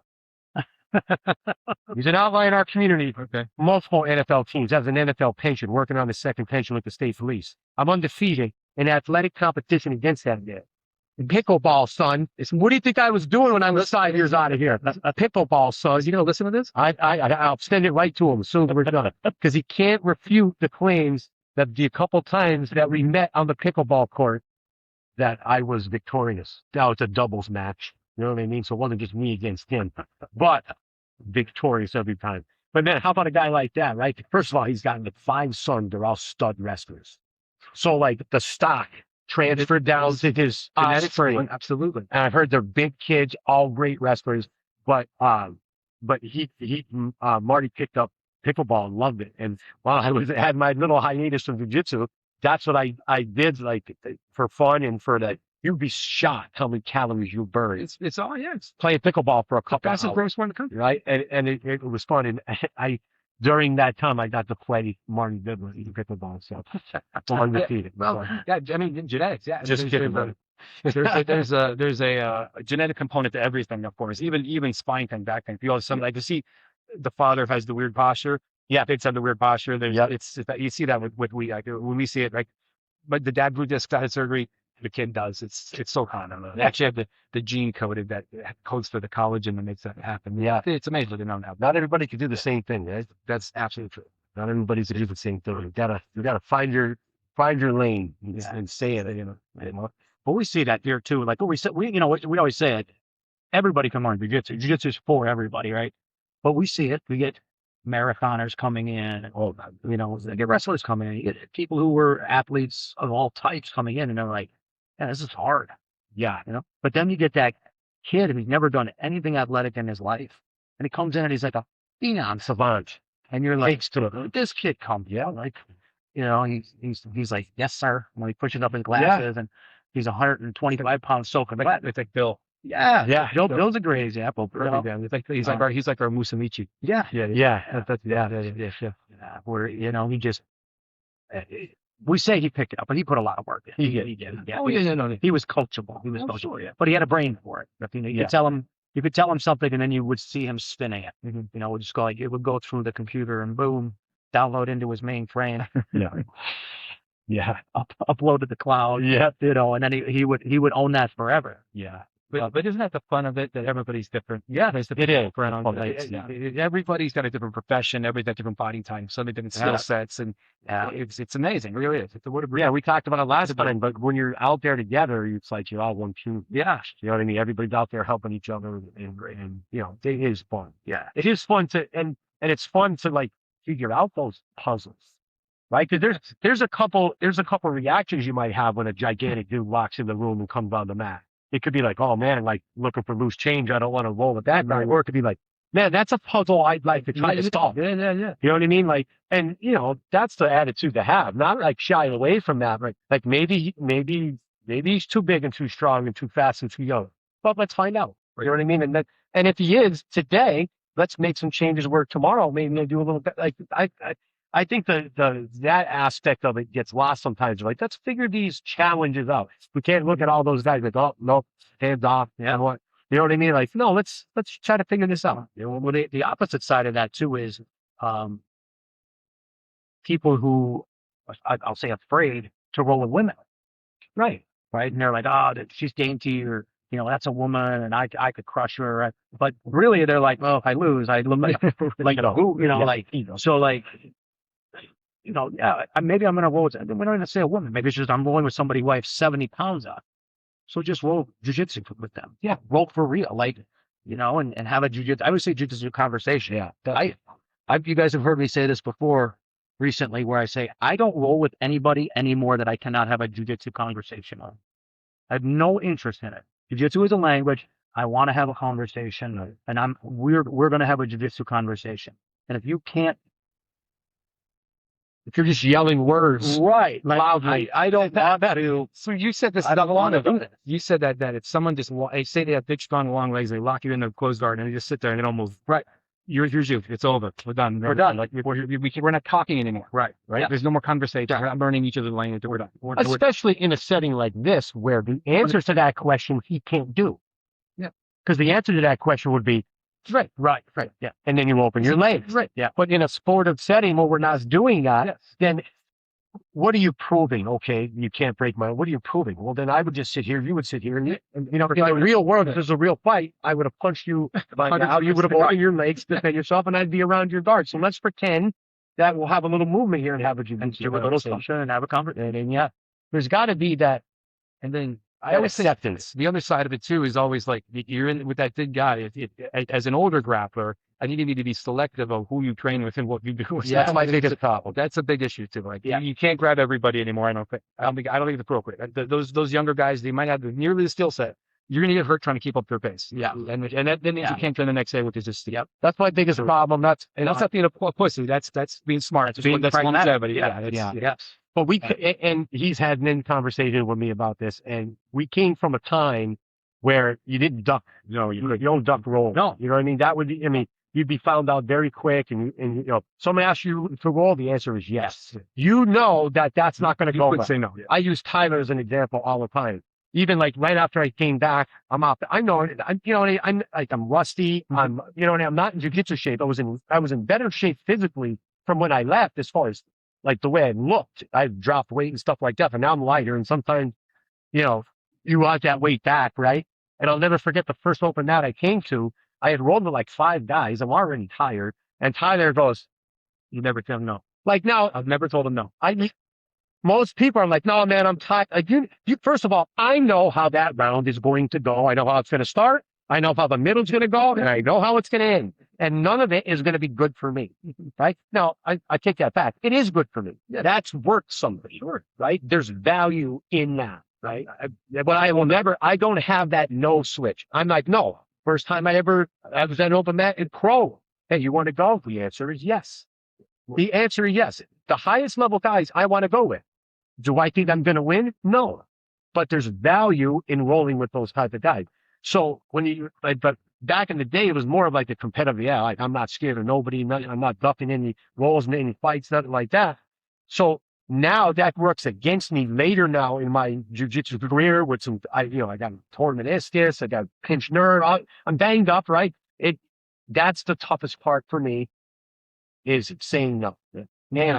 And he's told me, you're saying it now, that there are situations where you should say no to that, to that role. And so, I don't know. I'm still learning how to do that. I remember the time like weight.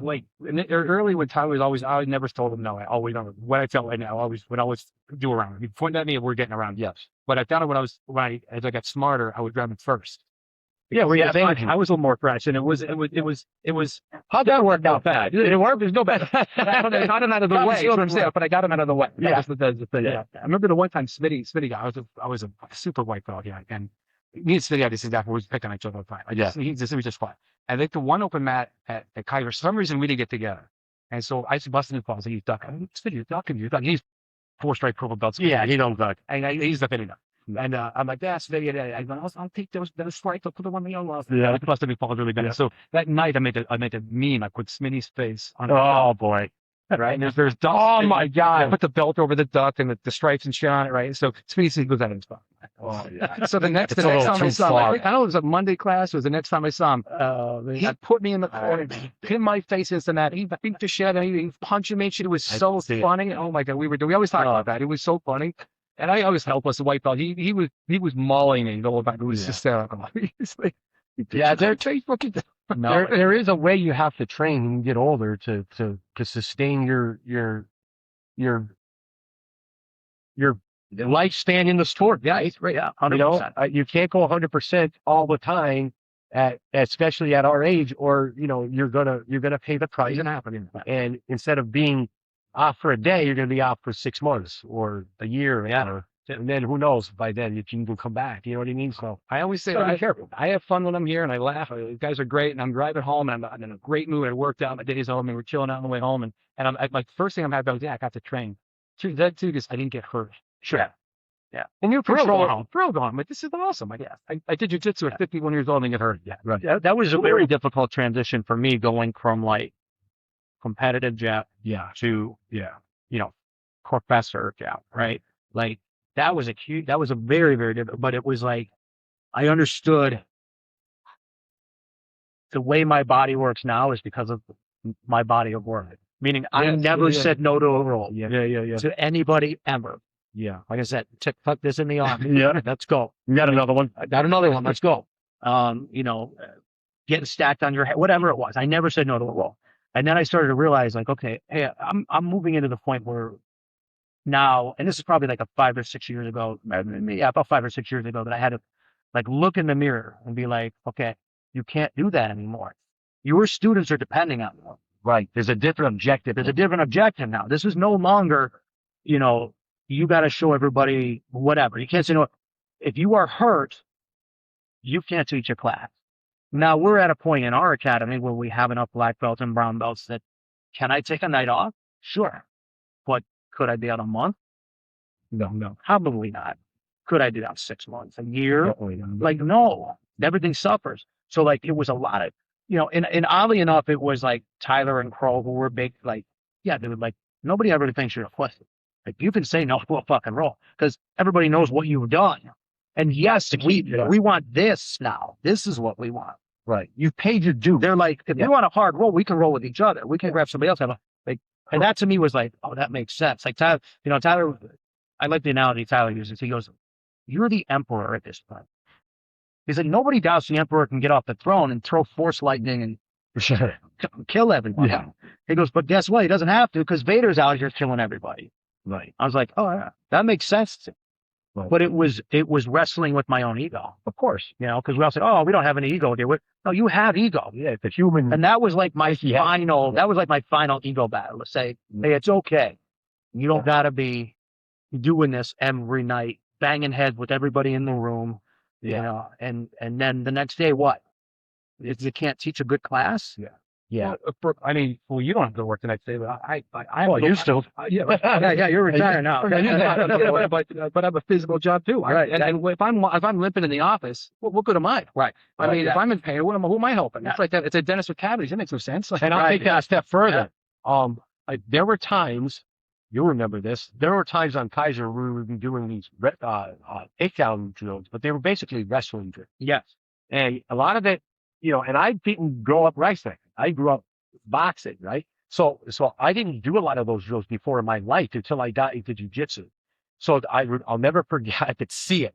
There was this drill where you had to like squat down and go under your partner's elbows and then squat down and go back. So there's a lot of squat, and you're thinking like, you know, Quadzilla, I was a catcher, you know what I mean? I always had like strong legs and stuff like that. You think, oh, that's not a lot. And then it hits you the next day. Yeah. And to say like, you have to go to work in the morning, right? And these were just drills. And then obviously you rolled and you know, got the work in afterwards and stuff like that. But I'll never forget, I was working out of the Wyoming barracks at the time. And the way we used to, the old Wyoming barracks on Route 11, not the Wilkes-Barre way, the Wilkes-Barre barracks is now in the Hanover Township. Yeah. But right on Route 11. And the way the troopers used to come in is they used to go around the back door. There was a code to get in. You have to walk up the steps, either down the steps to the locker room or up the steps to the patrol room.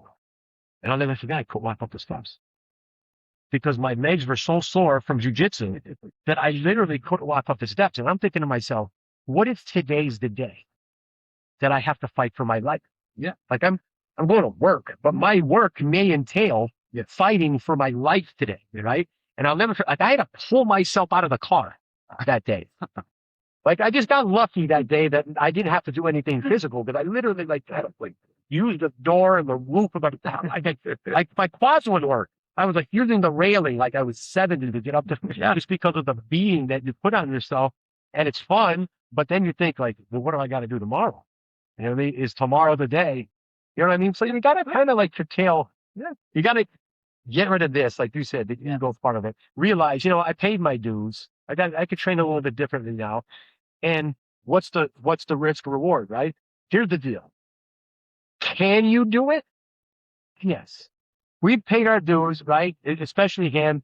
And everybody knows that if he wanted to come out from behind the desk and wreck everybody in the room, he can. Can he do it? Yes. Should he do it? No. Because sometimes just because you could doesn't mean you should. What's the price? The price is he's going to be hurting. Now it's maybe a couple weeks off. Maybe someone doesn't get the best version of Jeff as an instructor that night at class or the next day. Or now it's like, you know, 7 a.m. is closed. Hey, Chuck, can you cover? Now they're getting me instead of hit. Who knows? You know what I mean? But what's the risk reward at that point? He knows he could do it. He knows he could do it if the moment arose where he needed to do it. He doesn't have to do it all the time. Right? And that's the part I have to start learning now. I mean, I don't teach as many classes as here. I teach here, but I don't teach as many classes as he does here, right? But I have to travel across the country and teach police officers, right? And I take that to heart. Like I might show something to someone that could potentially, I'm not a police officer anymore, but I still consider myself, webbed into the law enforcement community because I'm still out there making a difference with law enforcement officers, teaching them something that could potentially save their life. If I do an ego roll in here and someone, I don't want to tap to a heel hook or something happens and I might need those, and now I'm 8 months off the road and I can't travel the country, then maybe, they have other instructors, but I'm there for a reason. I have a purpose. So what's the risk reward? Can you do it? Maybe. Should you do it? Maybe no. So something to think about, right? 100%. And I get, that brings me like you said you're 51 years old as well. I'm 51 as well. I'll be 52 in September. When you turn 52, July. So you're almost 52 basically. Yeah. How does that go? Training as like an older guy. We know the answer, but like for the audience. Well, yeah. I mean, it's you get more sore. You have to take more days off. You have to watch your recovery. Nutrition is more important than ever. Like what I eat, when I eat it is very important. I do all the corrective exercise things that we're talking about. I have my own issues that I have to deal with. I have chronic low back pain actually that I have to take care of a lot. I have like a knee issue, a shoulder issue, but I manage it. And if I manage it well and I'm smart about it, I can get around it and still work hard and still train hard and not be worse the next day. Right. I have to go to work and that's how I feed my kids. I have a business, I have employees I'm responsible for. So there's a lot of responsibility, but I'm smart about that on the mat. Like I want to train as hard as I can, but there's days like, no, I'm not going to roll with J-Dogs today. Right. Yeah. Like it's just not going to happen. And it's okay. And they think most guys understand that. Most days I come up here, like on Monday, I have a 12-hour day. I get to work at 6:30 in the morning and leave at 6:30 at night. I get it for 7. I create for 2 hours and I go home. I don't leave dinner at 10 o'clock. Right. But I mean, I'm here, I'm working 12 hours and then I come here. So I have to be careful, but I'm a little bit tired at that point. Sure. So, my body, my brain, a little tired. So I got to, watch what I do, but you got to be smart about it. You really do. You can't push through injuries. If you're worse when you're done and you're worse through it, you're beating yourself up. Like you have a shoulder problem and your shoulder is worse through the training and you get worse when you're done. You go home and you're worse because of it. I'm not saying, I dealt with it, I'm fine. That's okay. Right. Okay. If you don't have to dealt with it, I'm fine. But that night or the next day you're worse, you're beating it up. You're damaging it, you're causing inflammation, you're causing a problem. That's not going to stop if you don't stop that. So you have to be smart about the injury. You have to know your pattern and what you can get away with. I think it's about learning your body and learning the art and learning what techniques, positions you should and shouldn't do based on your body type and your injury. I think that comes to it. So I tell guys all the time, they're always like, hey, I have this. Can I do this? I go, probably not. You probably need to do this. Like I got guys that all the time. Sure. They're constantly asking questions. Hey, I have this injury, this and this. Should I do this? Can I do this? What should I do for it? And then I give them prevention. I give them tips for it. I say, you probably shouldn't be playing open guard today. You probably shouldn't be, or closed guard. Whatever, right? Whatever it might be, whatever the technique might be. So yeah, so that's how I do that. But yeah, the side stuff, the out of the mat stuff is a bit. Sleeping, fitness, so recovery, doing other things for fitness, not just jiu-jitsu. I ask for it, and all those things together. That's where I can keep it going. What do you do outside of jiu-jitsu for fitness? I lift. I do some like rucking, walk the dog. I cycle still. Multiple times with my daughter, fishing. I do all these different physical activities. It's different, active stuff. But just a variety of them. I don't cycle as much as I used to. I used to do like 5,000 miles a year on the road. Like 100-mile rides, 50-mile rides. I don't do that as much anymore. It's scary and it's the roads are tough these days. But the other fitness things, I don't just do this, but I do this a lot, like fun and everything. But yeah. Well, do you feel that helps you like not get like a mental burnout? Absolutely, 100%. Just from it's always jiu-jitsu. Right, exactly. Yeah. So that's I think that's a big part of it too. Right? I think that's the longevity part of it. I mean, I never get sick of it, but I think anybody gets sick of anything they do solely. I don't care who you are. Right. If you eat pasta, you're going to sick of pasta. Yeah. I don't know about that. Well, that's a bad example. I'm 25 years in. Yeah, and are there moments where I don't want to do jiu-jitsu? Certainly. Yeah, I'm just like, I'm burnt. But it's 40 hours in on it. It's like a gynecologist. Like, I want to look at another vagina. Not right now. Not right this second. And there's times I've had that. Never like a prolonged, like, I'm going to quit or I'm going to. But we know. I'm like, bro, I need to disconnect for a week. Like, sure. And you do that. You do a good job. I was going to say, that's what I noticed necessarily, right? Because so there's times where he'll come in and you can see he's here. You have the kids class all day, and it's a Monday. And he looks at somebody, he's like, Dude, you teach him home. Yeah. That's good for you. Yeah. Get out of here. And you can trust. He has. No, We have a Yeah, we have structure the now structure where we you can can trust trust. someone Yeah. with his So product. we all know, but he's better at that because you never do that. No, Never. No. It was to teach a class. Then it was jumping around and murder everybody. That's how it was. Yeah. But yeah, now it's like, yeah, I'm going home. I'm gonna go home now. Yeah, I'm gonna kick up my feet and just relax. Yeah, good thing. Yeah, And that's not, you're not ducking anybody. No, Like, they don't understand. and we don't Here's think this 6 in the morning. Nobody thinks that either. Right. Like none of the students here think that. They all get it. They see it. They go, yeah, he's that kid. He's 12 hours of it. Yeah. Who else is doing that amount of jujitsu, that amount A of lot. prep? Because there's prep involved. Well, yeah, you got to prep your class. So you got to, Yeah. you got to do the book work. There's a ton of shit that's behind the scenes that people don't see. But Right. again, it's like anything else. But I never had a moment where I'm like, I'm quitting. No. Never crossed my mind. No, I think once you realized that this was for you, it was going to go do that. Yeah, oh, gosh.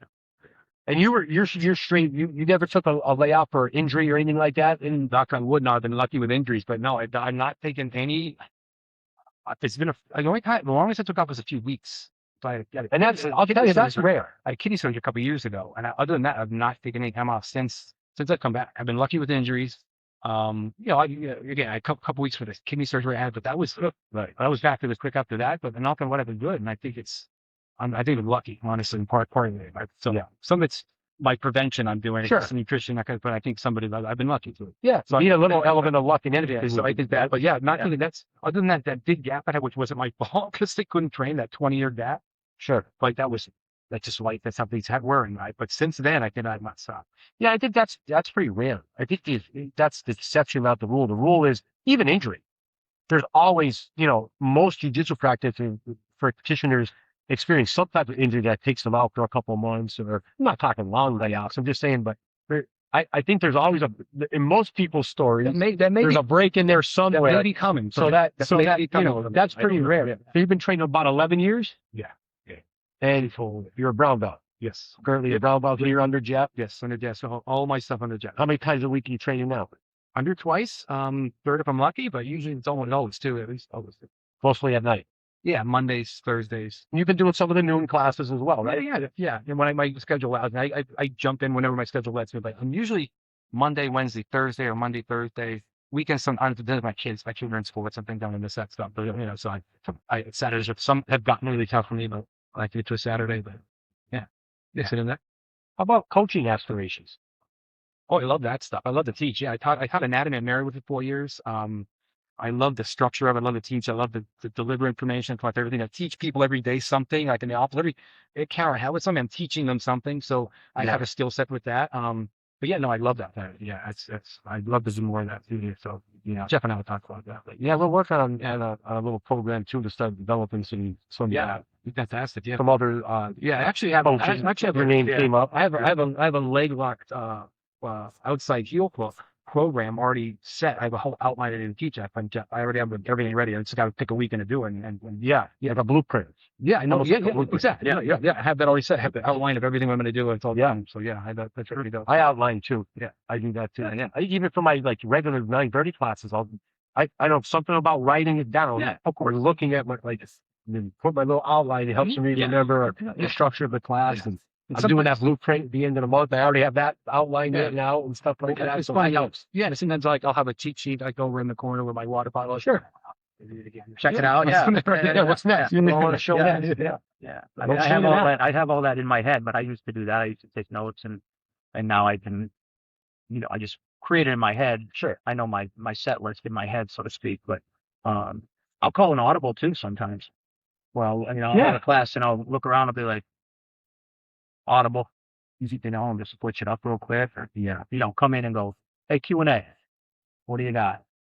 And that to me was like, I remember the first time that ever happened for me was Phil Midler-Reese came to teach a seminar. I think I was a brown belt at the time. Yeah, I was probably a brown belt at the time. But he came in and he goes, looks around the room, who's got a question? And I was like, this dude didn't come with a curriculum. He's just gonna open the floor and I was like, what do you guys want to work on? I was like, I want to be that confident to be able to do that. And you do that. Now, I don't think people should do that all the time. No. Right? And there's instructors who do that, not here, thankfully, but where they come in and they're like, oh, what do you guys want to work on? I don't know. You should be telling me, you're the coach. Right. It is you know what we need to work on. Like, this isn't. Yeah, I mean, I'm paying you to tell me what to work on. So what are my weaknesses? Identify them. I don't know what I don't know. So there's a danger to that. You can't do that all the time. No. But you can certainly do it every once in a while where you're like, hey, what do you want to work on? And you do have to be prepared with what you're talking about. If you have a set thing in your run, you wrote your outline down, you walk in and let's say it's an advanced lesson and you walk in and then maybe all the advanced guys that you thought were going to show up that day don't show up. There's a couple people that are a little bit more on the beginner scale that like, man, this is like 3 levels above what they know. Yeah. You have to call an audible. You have to scrap that because then it's going to be, it's going to be convoluted and it's going to be all over the place. Yeah. So you have to call an audible and say, okay, we're going to work on this today because and he has the ability to look at his students and know what level they're at and say, okay, we're going to work on this today because what I was going to teach is more for the 3 guys that I thought were going to come today and aren't here right now. So you might have to call an audible, but the whole, like, what do you want to work on thing, what that could foster is now that one guy jumps and says, I want to work on this. Right. And the other 2 guys in the class are like, oh, I don't want to work on that. Right. Now it's like a 30-minute project for that guy. And these 2 guys are like, oh, man, that's even walking the room, like that, last night or Monday night for us. You were here Monday night. No, we did this Monday. Rarely. Oh no, I know who it was. It was last night. So that the back corner of the gym is where like the high ranks go. And that's where you always find the brown belts and the black belts. They're for whatever reason, they're in the back corner. I don't know why you guys don't take the corner near the cool section. Like, Jim, you'll know Joe Santora is always the smartest one in the room. He's always by the cool. He stays by the pool, by the fan, where the doors open. And, like I learned that from all the high levels. But as I'm walking around, like, by the time I get to that back corner, I know I'm adding into the lesson. Yes. Not for everybody else I just walked around to, but just for that back corner. Okay, guys, listen. Why? Because we can have a jiu-jitsu conversation. Of course. I can say something to the higher ranks that I cannot say something to a white or blue belt because their brain and that white belt, blue belt brain is going to go and forget everything else. Out. Right. It's going to smoke. It's going to forget the 9 important steps because the 10th thing that I said that is going to, break your opponent, so to speak, is going to short circuit their brain. Right. I mean, how many times have I said something when you're like, oh, really? Yeah, that's why because you'll show it and then we'll talk about it in a jiu-jitsu conversation that they don't have out here. Right. And you come back to us, you go, all right, Jeff, we got that, but where do we put our leg here? Why do we do that? I need to, okay, but I'm going to do that. No. You got to do that. And I'm like, I mean, it's crazy. Yeah. Like the simple, it's like always like a Machado moment. Like he's got the simplest answers. Yeah. Like, a lot of those high level guys do. Brilliant. Fucking like, that's unbelievable. Yeah, and he's got me with a few the last couple of weeks. Yeah, I sat there and I go, yeah, it's like you just do silliest little things. So you just do this. Here's what I'm going to wrap it up on. Because again, we could talk for hours. Always. I'm going to wrap it up saying this: Jiu-Jitsu is simple. It's not easy. Right. Jiu-Jitsu is simple. It's not easy. All right. So guys, as always, my co-host Chuck, thank you. Aaron, thank you for coming in. Nice, guys, awesome. Follow the YouTube channel. Follow the socials. Right, because all this stuff is going on and more, especially on that YouTube channel, guys. There's thousands of videos that you can be watching and getting better when you're not here. So give everything a like, a follow, a share. Thank you, guys. All right. See you.